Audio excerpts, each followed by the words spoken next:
मौलाना साहब जो YouTube channel ज़रूर subscribe कंदा। साईं मज़ारुनि ते मेला लॻण कीअं आहे, हालांकि उन में वॾी बेहयाई थींदी आहे। हे साईं सभु बदमाशी ते इहे कमु मबनी आहिनि।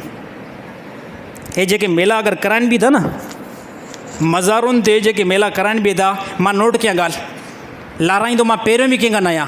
हाकिम शाह ते, कलंदर शहबाज़ ते, भिट शाह ते, जेके बि इहे मेला हणाइनि था न, इहे मेला हणाइण वारा हे हिकु नंबर जा बदमाश माण्हू आहिनि। हे इस्लामी माण्हू न आहिनि।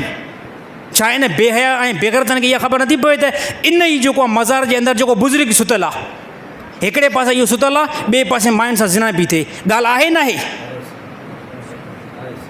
हे जेके हणाइनि था न, इहे हिकु नंबर जा बेहया ऐं बेगर जेको आहे माण्हू आहिनि।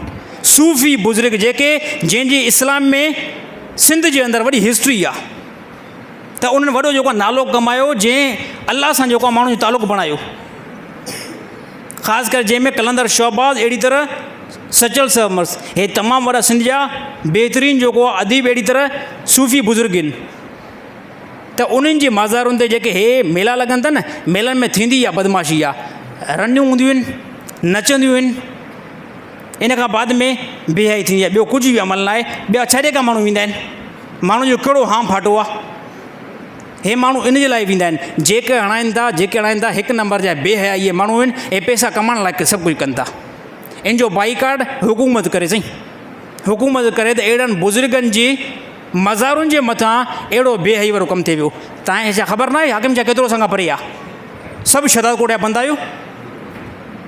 हिकिड़ो को हथु खणे त औरतूं न नचंदियूं आहिनि, हिकिड़ो को हथु खणे औरतूं नचंदियूं, हथु मथे खणो। केरु केरु कंहिं ॾिठियूं आहिनि?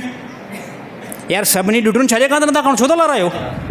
हिकिड़ो गुनाह जो कमु जेकॾहिं थिए थो न, मां इहा ई ॻाल्हि थो कयां, असांजी क़ौम कमज़ोर क़ौम आहे। गुनाह खे गुनाह जेको न चवंदा, गुनाह खे गुनाह। मां तव्हांखां पुछा करणु चाहियां थो, थींदो आहे न थींदो आहे? हर साल थींदो आहे न थींदो आहे? मायूं इन मज़ार जे भरिसां नचंदियूं आहिनि न नचंदियूं आहिनि? इन खां अलावा ॿी का बेहाई थींदी आहे न थींदी आहे? सभु कुझु थींदी आहे। क़ौम असांजी ख़ामोश लॻी पई आहे। साईं न ॻाल्हाइजे, न ॻाल्हाइजे। अल्लाह जे पोइ इहा गवर्नमेंट जेको आहे बेहयाई आहे। जेकॾहिं इहा गवर्नमेंट इहो कमु थी करे न, पोइ गवर्नमेंट बेहयाई। जेको बि गवर्नमेंट इहो कमु कराए थी न, हे इस्लामी कंट्री आहे।